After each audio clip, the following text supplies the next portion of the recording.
In the chaos of war, necessity becomes the driving force behind innovation. When traditional armaments are insufficient for the brutal realities of combat, soldiers often resort to inventive measures, transforming ordinary firearms into makeshift weapons tailored to the needs of survival.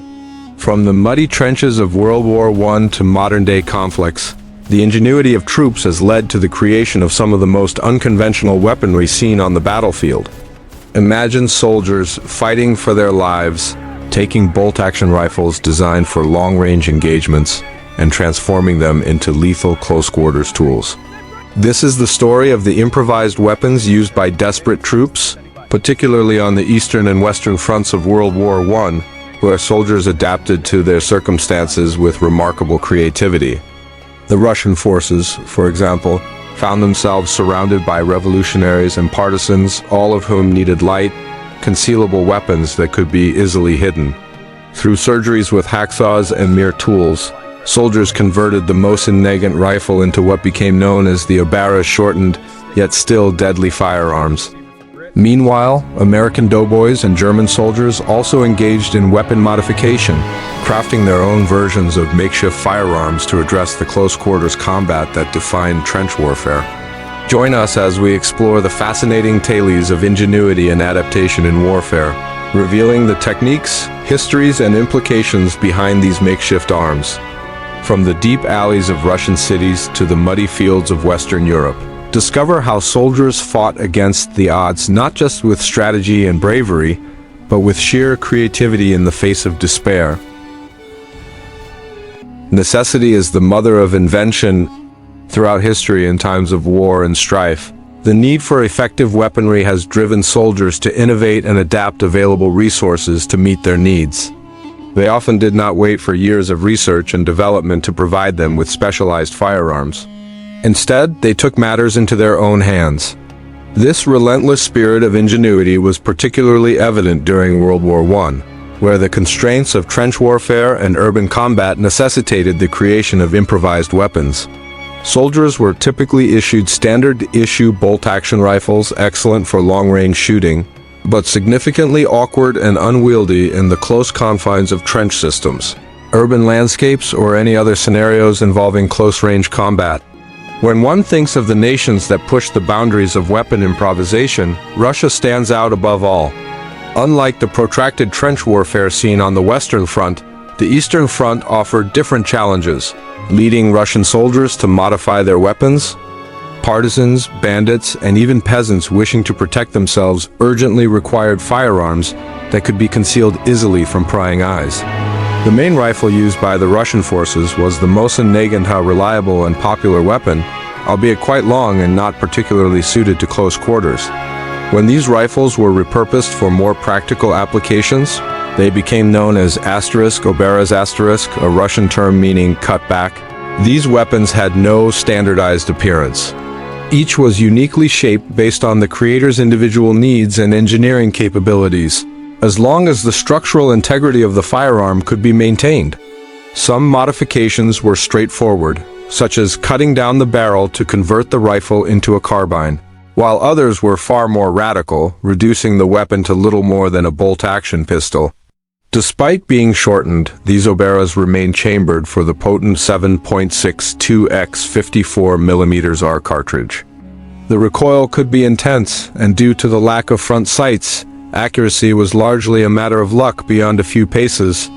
Nevertheless, these makeshift weapons found their way into the hands of all sides during the civil wars and independence movements that swept through the Russian Empire and the nascent Soviet Union.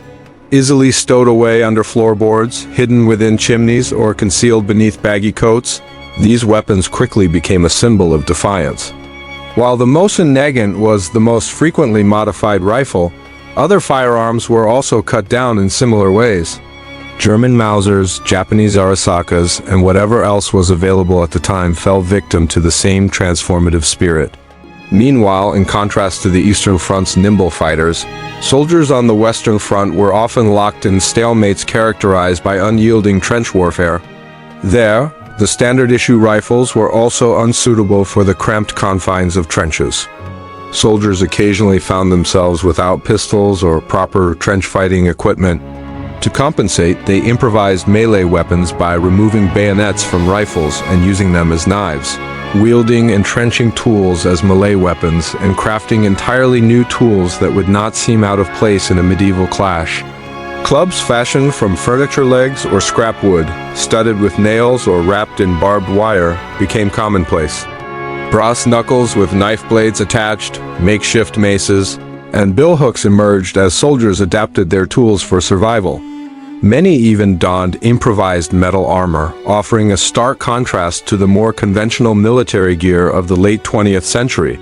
However, while these crude melee weapons served a purpose, soldiers sought something more powerful. With pistols in short supply and unwilling to wait for the higher command to supply them with proper trench fighting gear, they took the firearms they had at their disposal and made determined modifications, often with basic tools. One unique method to break the perpetual stalemate involved digging tunnels under no man's land, working under the enemy's trenches. The ends of these tunnels would be packed with explosives and detonated, obliterating enemy defenses from below. This underground warfare presented its challenges, and encounters with the enemy could occur mid-dig. Fights in these tunnels were fierce and frantic. In the subterranean battlefield, rifles often proved impractical, so soldiers resorted to using pistols, entrenching tools, and whatever close-quarter weapons they could muster. On at least one documented occasion, a rifle was used, but in a manner that deviated from regulations. Evidence suggests that a British SMLE had been cut down dramatically, used by Canadian sappers engaged in tunnel warfare. Details remain unclear, but it appears that the weapon had undergone significant modification, a barrel cut down to a fraction of its original length, extending a mere few inches beyond the receiver, resulting in a weapon that stood just over 2 feet long. Stripped of its bayonet mount and front sight, this compact rifle's accuracy and effective range must have suffered, but in the dark confines of underground battles, that was of little concern. Close combat in these tunnels was brutal yet brief, with the winning side typically the one who could channel greater force quickly. A cut-down rifle offered a tactical advantage, providing a slight edge in firepower that could mean the difference between life and death. Of course, the practice of modifying firearms was officially prohibited, but in the adrenaline-fueled atmosphere of war, regulations meant little to those determined to survive. Chances are high that this particular SMLE had sustained damage beyond repair or lost its sights under heavy combat. After all, in warfare, what the brass doesn't know won't hurt them. Across the lines, German soldiers engaged in similar tactics, crafting their own cut-down weapons as improvised tools of war. The Maxim 08 18 submachine gun epitomized this inventive spirit. It was a simplistic, no-frills version of the MG08 firearm. Details about the Maxim 08 18 remain sparse. It was reported to have been fed by a multi-row box clip, and while based on the MG08 design, it fired the 9mm Parabellum cartridge. The limited photographic evidence confirms its improvised design, consisting of little more than a makeshift wooden stock, 2 pistol grips mounted on the receiver, and a short barrel far less sophisticated than standard issue weapons. Information regarding its rate of fire, production numbers, effective range, and reliability is scarce, as is its designation. The label Maxim 08 18 is simply a placeholder named by firearm experts without a better term to refer to it. Others have dubbed it the SMG08 80, underscoring the urgency placed on improvised weaponry during the Great War. Not to be outdone by their European counterparts, American soldiers wasted no time incorporating lessons from the conflict. Although there are no reports of shortened Springfield M1903 rifles, the doughboys did adapt other firearms for trench warfare. Shotguns, previously utilized in the Philippines to suppress insurgents, were used with devastating effectiveness against German troops. Thanks to their ability to fire wide spreads of buckshot at close range, these so-called trench guns were already shorter than standard military rifles. However, American soldiers modified them further, sawing the barrels down to even more compact dimensions. These brutal weapons delivered outstanding results, leading to an official protest from the Germans regarding their use.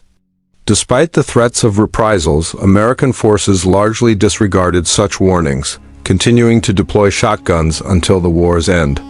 The concept of cut-down weapons gained an almost mythical status following World War I and would appear once more in later conflicts.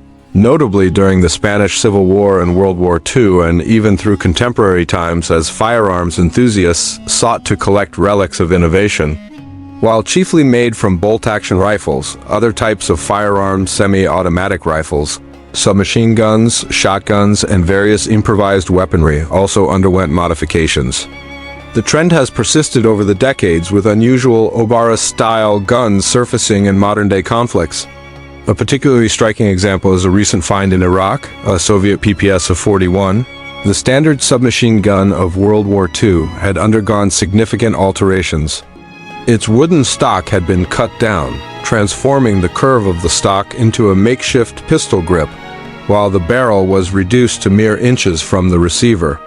Even more extraordinarily, the weapon had been rechambered to fire 9 by 19 millimeters parabellum rounds and was adapted to accommodate German MP40 magazines. Small enough to be operated with one hand, the modified PPS H-41 retained the drawbacks of its size. Recoil was overwhelming, producing a substantial health risk when fired on full auto with one hand. The ongoing existence of such improvised weaponry highlights the fundamental truths about warfare, that creativity, improvisation, and a few handy tools can significantly impact the course of battle. Soldiers, craftsmen, and inventors alike have carried their ingenuity through history, proving that even on the chaotic front lines, a simple hacksaw and the will to survive can result in weapons that change the dynamics of conflict. This narrative serves as a tribute to the innovation of soldiers faced with relentless adversity, showcasing a legacy of adaptability that has continued throughout wars and will likely echo through future conflicts as well. The stories of these makeshift weapons remind us not only of the desperation of wartime but also the unyielding human spirit that seeks to survive against all odds.